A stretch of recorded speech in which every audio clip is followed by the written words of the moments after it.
माननीय सदस्य मंडली,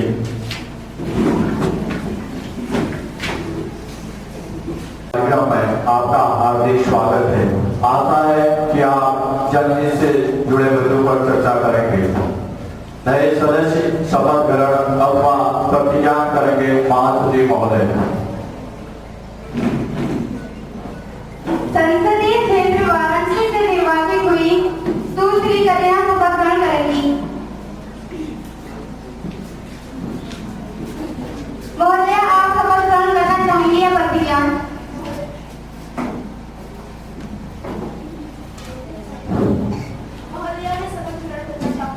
आप किस भाषा में शपथ ग्रहण करना चाहेंगी? मैं हिंदी भाषा में शपथ ग्रहण करना चाहूंगी। मैं सुश्री करीना, जो युवा संसद की लोकसभा की सदस्य निर्वाचित हुई हूँ, ईश्वर की शपथ लेती हूँ कि मैं विधि द्वारा स्थापित भारत के संविधान के प्रति श्रद्धा और निष्ठा रखूंगी, देश की प्रमुख सत्ता और एकता बनाए रखूंगी तथा जिस पद को मैं ग्रहण करने वाली हूँ उसके कर्तव्यों को श्रद्धापूर्वक निर्वहन करूंगी।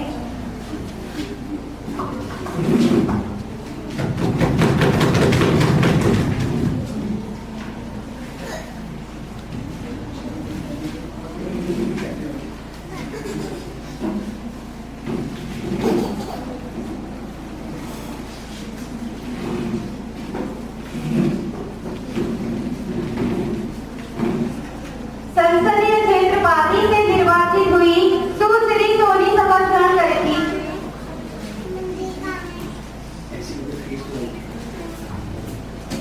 महोदय, आप शपथ ग्रहण करना चाहेंगी या प्रतिज्ञा? महोदय, मैं शपथ ग्रहण करना चाहूंगी।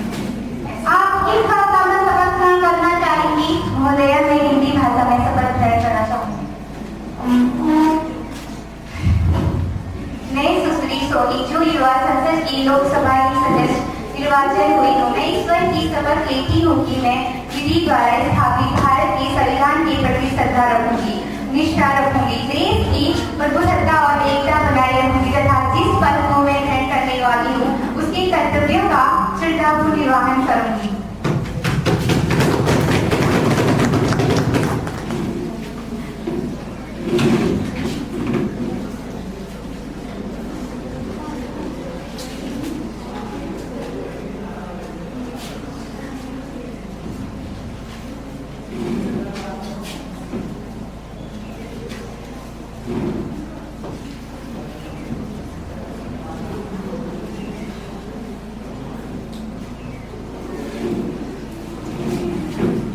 संसदीय क्षेत्र अल्मोड़ा से निर्वाचित हुई सुश्री किला शपथ ग्रहण करेंगी।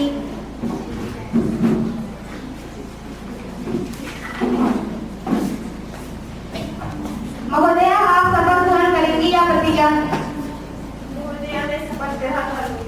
आप किस भाषा में शपथ ग्रहण करना चाहेंगी? महोदय, मैं हिंदी भाषा में शपथ ग्रहण करूंगी। मैं सुश्री, जो युवा संसद की लोकसभा की सदस्य निर्वाचित हुई हूँ, ईश्वर की शपथ लेती हूँ कि मैं विधि द्वारा स्थापित भारत के संविधान के प्रति श्रद्धा और निष्ठा रखूंगी, देश की प्रभुसत्ता और एकता बनाए रखूंगी तथा जिस पद को मैं ग्रहण करने वाली हूँ उसके कर्तव्यों का श्रद्धापूर्वक निर्वहन करूंगी।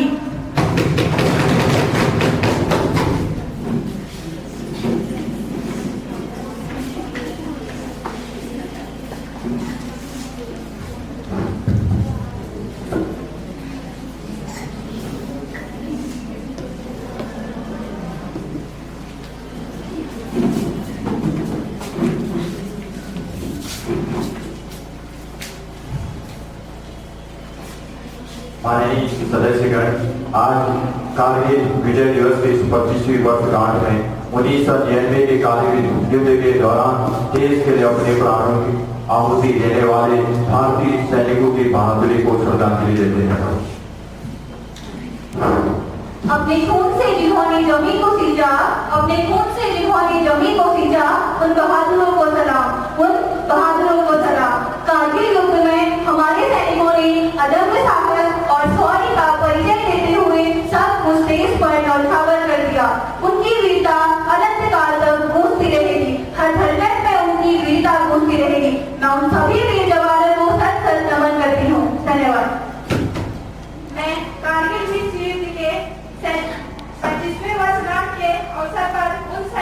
सैनिकों को सत्संग नमन करते हुए श्रद्धांजलि अर्पित करती हूँ।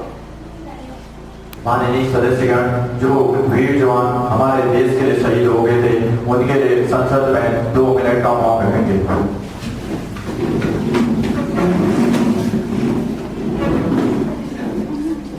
माननीय सदस्यगण, बैठिए।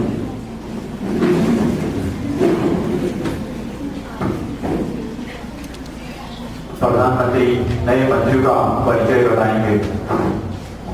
माननीय अध्यक्ष महोदय, मैं आपके माध्यम से मंत्रिमंडल के नए सदस्यों से सदन का परिचय कराना चाहती हूँ। सुश्री गरिमा, शिक्षा मंत्रालय।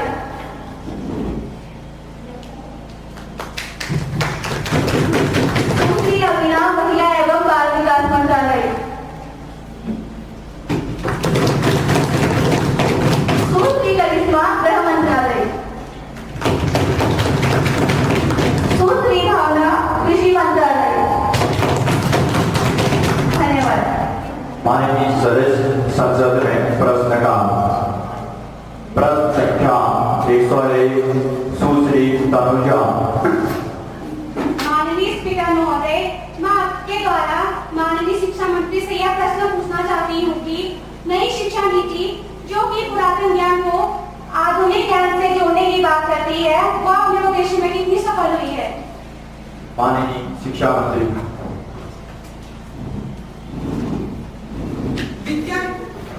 विद्या वो प्रकाश है जो अंधकार को मिटाने का कार्य करती है और विद्या ही वो संघर्ष का मार्ग दिखाती है जो हम पार करते हैं। जीवन की कठिनाई को विद्या से ही हम लड़ना सीखते हैं और विद्या ही को हमें वो बल प्रदान करती है जिससे हम सफलता के मार्ग पर प्रशस्त होते हैं। माननीय महोदय, मैं विपक्ष को यह अवगत कराना चाहती हूँ कि हमारी यह शिक्षा नीति भारत की तीसरी शिक्षा नीति है, जिसमें शिक्षा के वो नए आयामों को जोड़ा गया है, जिससे हमारे स्कूलों, महाविद्यालयों एवं छोटे छोटे स्कूलों में हमें जो शिक्षा मिलती है उसकी गुणवत्ता में हम सुधार कर पाए। माननीय अध्यक्ष महोदय, मैं आपके माध्यम से विपक्ष एवं संपूर्ण सदन को यह अवगत कराना चाहती हूँ कि शिक्षा नीति में यह बदलाव इसरो के प्रमुख डॉक्टर के कस्तूरी रंजन की अध्यक्षता में किया गया है, जिसमें हमारे देश का पूरा 6% जीडीपी का प्रयोग किया जाएगा। माननीय अध्यक्ष महोदय, इस शिक्षा नीति में ऐसे कई कदम उठाए गए हैं जिससे हमारे छात्र लाभान्वित होंगे जो उच्च शिक्षा एवं माध्यमिक शिक्षा में अपनी शिक्षा प्रदान कर शिक्षा प्राप्त कर रहे हैं। माननीय महोदय, माननीय सदस्य,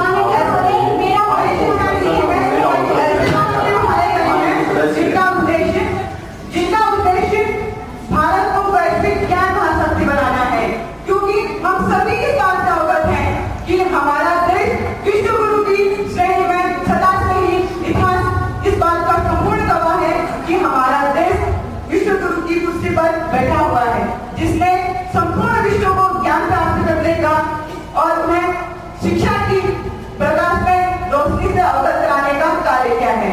और यही शिक्षा नीति जो नई शिक्षा नीति 2020 के रूप में आप सभी के समक्ष प्रस्तुत है, भारत को उसी शिखर पर पुनः स्थापित करने का कार्य करने जा रही है। इस शिक्षा नीति के माध्यम से विद्यार्थियों के पाठ्यक्रम के साथ साथ उन्हें क्रिटिकल थिंकिंग पर भी उनका ध्यान केंद्रित करने का कार्य किया गया है, क्योंकि 2025 तक नई शिक्षा नीति का यह उद्देश्य है कि प्रत्येक माध्यमिक शिक्षा एवं उच्च शिक्षा के विद्यार्थियों का कम से कम 50% भाग व्यावसायिक शिक्षा प्रदान करें तथा अपने जीवन को सफल बनाएं और एक व्यावसायिक मार्ग में अपना कार्य करें। महोदय, इस बात में आप और हम या पूरा सदन अनजान नहीं है कि पाठ्यक्रमों पर संपूर्ण रूप से निर्भरता हमें समय की धारा से पीछे कर रही है या हम उतने अपडेटेड नहीं रह पा रहे जितना हमें होना चाहिए। तो इसी बात को ध्यान में रखते हुए नई शिक्षा नीति 2020 ने यह निर्णय लिया है कि वो ई-लर्निंग पर जोर देंगे ताकि विद्यार्थी समय के साथ साथ अपडेटेड रह पाए, क्योंकि जितना समय पुस्तकों को छपने या उन्हें प्रिंट होने में और विद्यार्थियों तक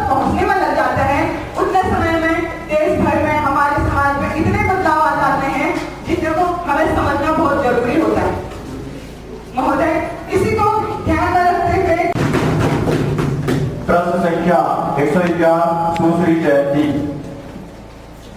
माननीय स्पीकर महोदय के माध्यम से मैं माननीय विदेश मंत्री जी को यह प्रश्न पूछना चाहती हूँ कि पड़ोसी देश के साथ हमारे देश के संबंधों को बेहतर बनाने के लिए सरकार की क्या नीतियाँ है।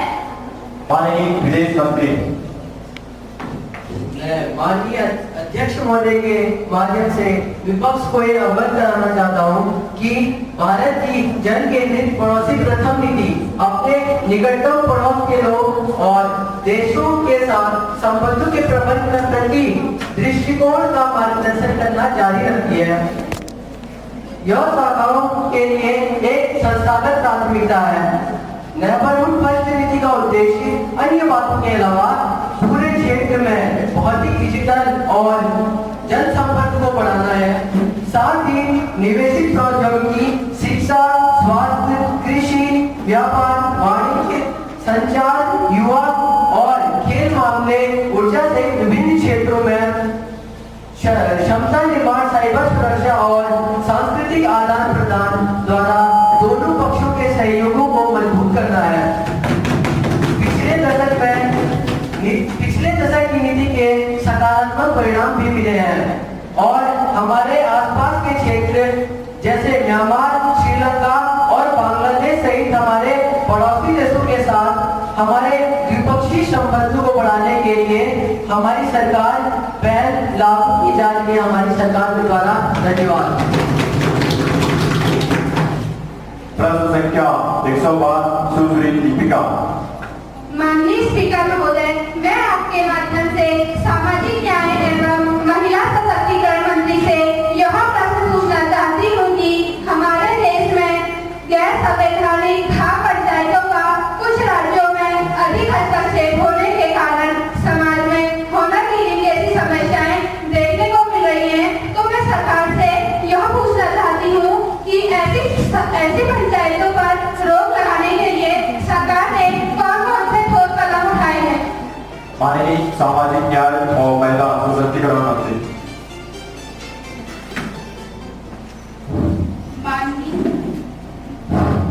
माननीय स्पीकर महोदय जी, मैं आपके माध्यम से संसद तथा पूरे देश को यह अवगत कराना चाहती हूँ कि सामाजिक न्याय एवं महिला सशक्तिकरण के लिए क्या क्या योजनाएं हैं। न्यायिक प्रणाली समाज की वह शक्ति है जिसका प्रभाव और निर्णय समाज को गतिविधियों व समाज के विकास पर अत्यधिक प्रभावी है और साथ ही महिला सशक्तिकरण हमारे न्याय प्रणाली को मजबूत प्रदान करती है। न्याय का संवैधानिक रूप से निर्वहन हमारे देश समाज के लिए अत्यावश्यक है।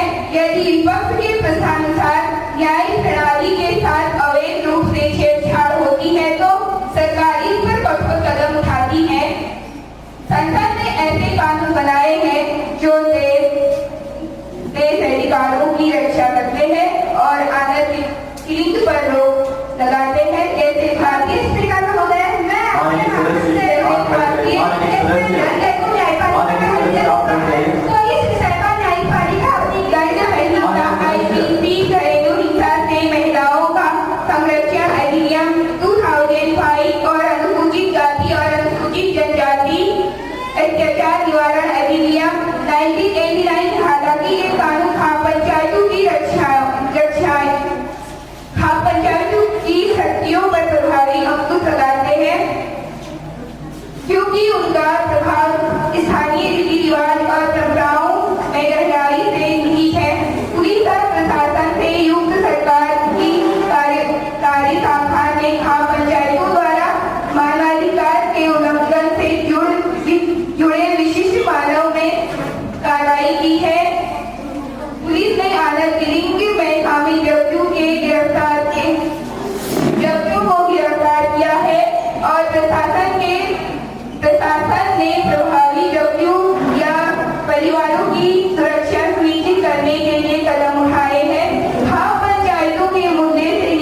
स्त्री की रक्षा तथा उसके सम्मान का रखोधान, स्त्री की रक्षा तथा उसके सम्मान का रखोधान, ताकि भारतवर्ष को मिले महिला सशक्तिकरण का ज्ञान, ताकि भारतवर्ष को मिले महिला सशक्तिकरण का ज्ञान। माननीय सदस्य पूरक प्रश्न। माननीय स्पीकर महोदय, देश में न्याय हेतु न्यायपालिका की व्यवस्था है, तो इस विषय पर न्यायपालिका अपनी कितनी सक्रियता प्रदान कर रही है? माननीय मंत्री जी। मैं माननीय अध्यक्ष महोदय के माध्यम से विपक्ष को यह अवगत कराना चाहती हूँ कि खाप पंचायतों के मुद्दे से निपटने में भारतीय न्यायपालिका ने अनेक सक्रिय भूमिका निभाई है।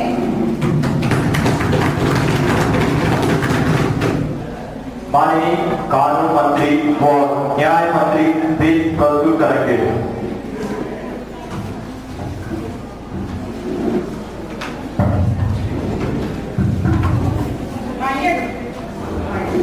माननीय अध्यक्ष महोदय, मैं संसद के समक्ष संविधान संशोधन बिल एक देश एक चुनाव अंडर सेक्शन 368 प्रस्तुत कर रही हूँ।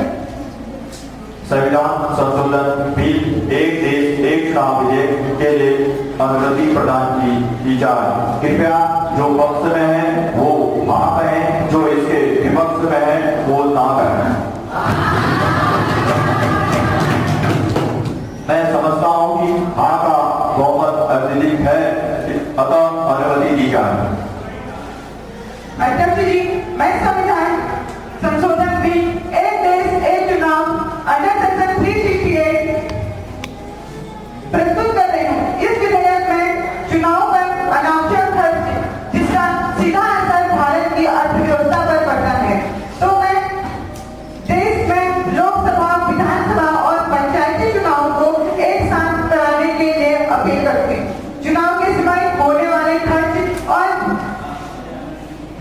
उसमें जो भारत की अर्थव्यवस्था पर उसका असर पड़ता है, उसके लिए रोक लगाने की अपील करती हूँ, जिससे देश के खजाने पर बहुत ही बड़ा और गहरा प्रभाव पड़ता है और समय समय पर आचार संहिता लगाने से विकास कार्य में बाधा आती है। तो अध्यक्ष महोदय, मैं आपसे यह आग्रह करूंगी कि इस बिल पर ध्यान दिया जाए।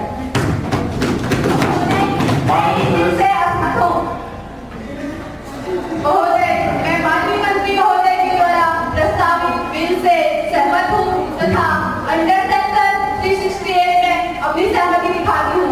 महोदय, मैं देश के खजाने को फिजूल खर्च से नियंत्रित करने की अपील करती हूँ। महोदय, जो खर्च हम चुनाव में लगाएं, इससे बेहतर होगा कि हम उस खर्च से अपने देश का विकास करें और अपने भारत को, अपने देश को एक विकसित देश के रूप में स्थापित करें। धन्यवाद। महोदय, मैं इस बिल से असहमत हूँ। यह बिल का विरोध करती हूँ। यह बिल हमारे संविधान के खिलाफ है।